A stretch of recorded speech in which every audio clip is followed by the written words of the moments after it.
My group of friends and I have been playing Mordheim, and recently we decided to do a day event where we start new warbands and play just as many games as we can, with all the riches and physical trauma our minis can handle. I decided to go for Beastmen from the Empire in Flames supplement. I made a pretty stupid list, spending all my gold on 4 characters. I don't have any old Warhammer models, but as we know by now, I love my 3D printer, and I do have most of the files that One Page Rules have ever put out. Luckily, they've also done a Beastman army, so I printed 4 minis to proxy. Now, I decided I've spent too long painting things bright and vibrant, so I decided these guys are going to be the grimmest, darkest fantasy models they can be. So to start, I used a black spray primer, and then I used my airbrush to create a zenithal highlight. Instead of using pure white though, I used game colour bone white. Because brighter colours don't cover black so well, I went over multiple layers, waiting for each one to dry first to make sure the colour was as bold as it could be.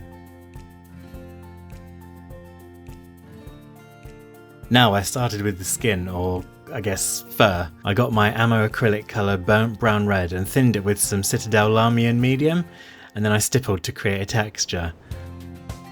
When stippling in this way to create texture, I let layers dry and then go back over them again, creating a build-up of different uneven textures.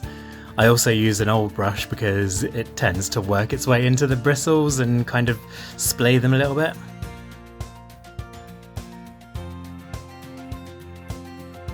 Then I took game colour leather brown and mixed it in a 1:1 ratio. This wasn't purely a highlight, but also just to kind of create some colour variation. This didn't really show up by the end, so it wasn't really worth it. The next furry I paint will have a base coat laid down, then some stark stippled highlights that show after all the Grimdark washes. Next I took more Lamian medium and thinned down black Templar to stipple over the armour. Thinning down a contrast paint with glaze medium makes it run into the gaps a bit less, makes it a bit more predictable, so it can be great when you want to create a texture. This also ended up mostly covered by the end and wasn't really necessary anyway.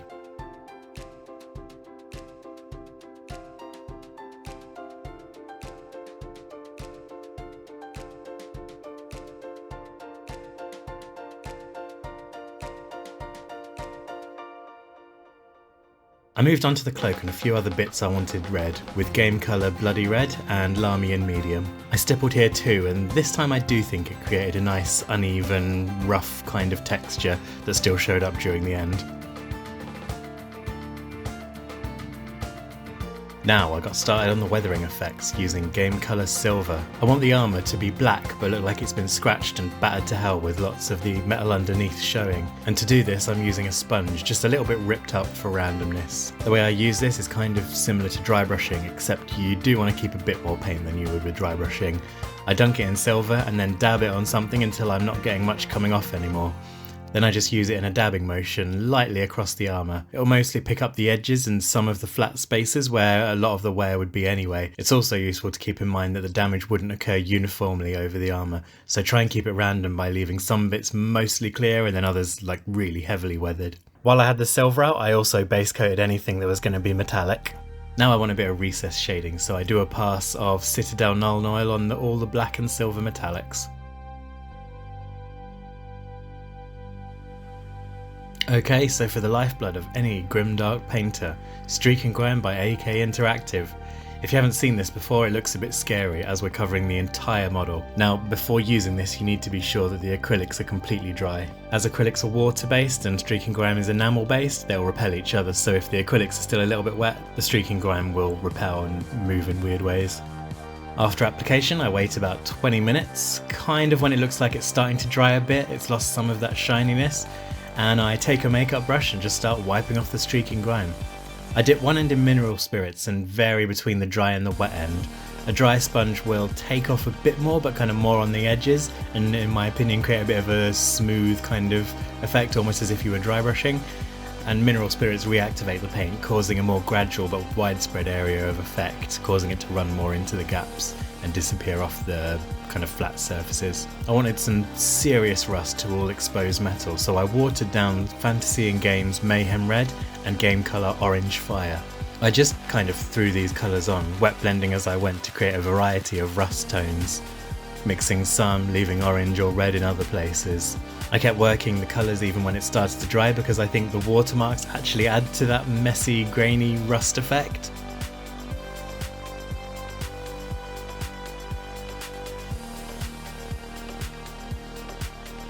After the streaking grime pass, I wanted to re-establish some areas. I started with the cloth, stippling bloody red to bring the colour back up. Then I used game colour black to return the contrast between the armour colour and the chipping. And finally game colour silver for a bit of edge highlighting on the black armour and parts where the rust has scraped off the metallic.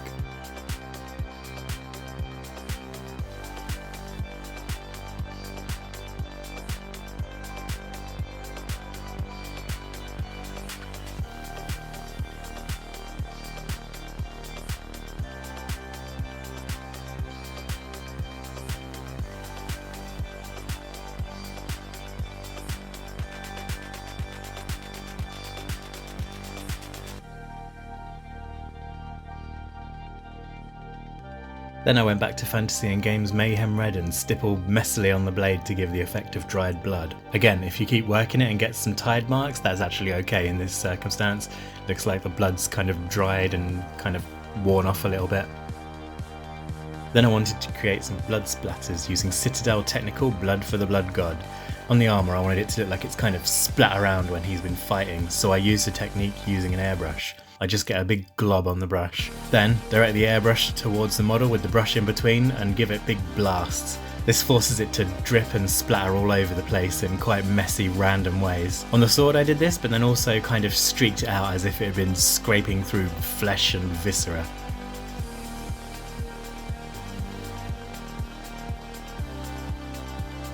I then used Citadel Grey Seer and globbed it clumsily all over the eyes. Don't worry, we can clean this up later. Then I used Game Colour Bone White to pick out the teeth.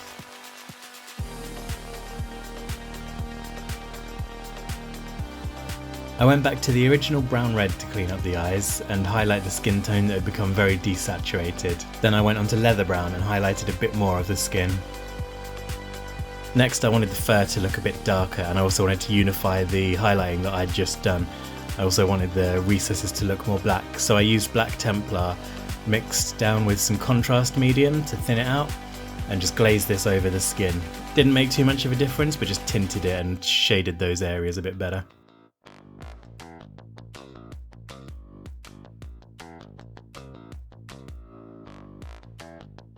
I felt like the bottom half should look super grimy as he's running around and fighting in all kinds of mud and whatever else. I started by using Agrax Earthshade stippled onto the bottom of the cloak and legs. If you're following this, could be skipped, it didn't show up too much by the end. I grabbed my silver again as I wanted to make sure the parts of the blade not covered with blood looked dented and scratched and well used. I also then picked out more armour details like the rivets.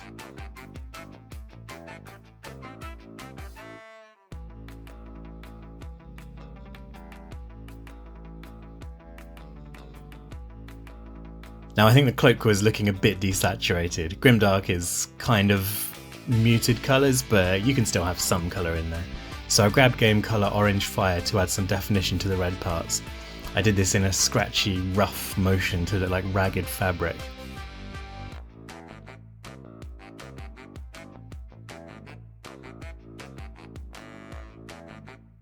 Okay, I was happy with the model so far, so let's get down to some basing. I used Scale 75 Gobi Brown all over the base and slightly more dry brushy on the legs and cloak, just to tie it all in and make it obvious he's been running around in that ground.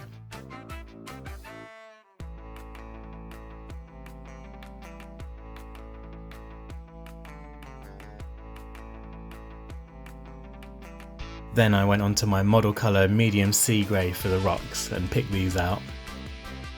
Next I took my Agrax Earthshade and washed the entire base. Again I stippled it a bit onto the legs and cloak.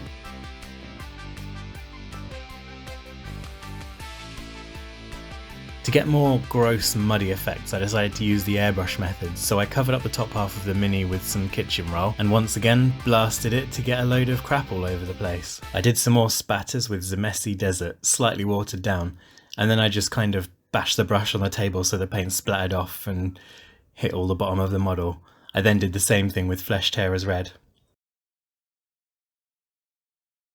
Finally, for some base highlights, I mixed Stonewall Grey into Gobi Desert.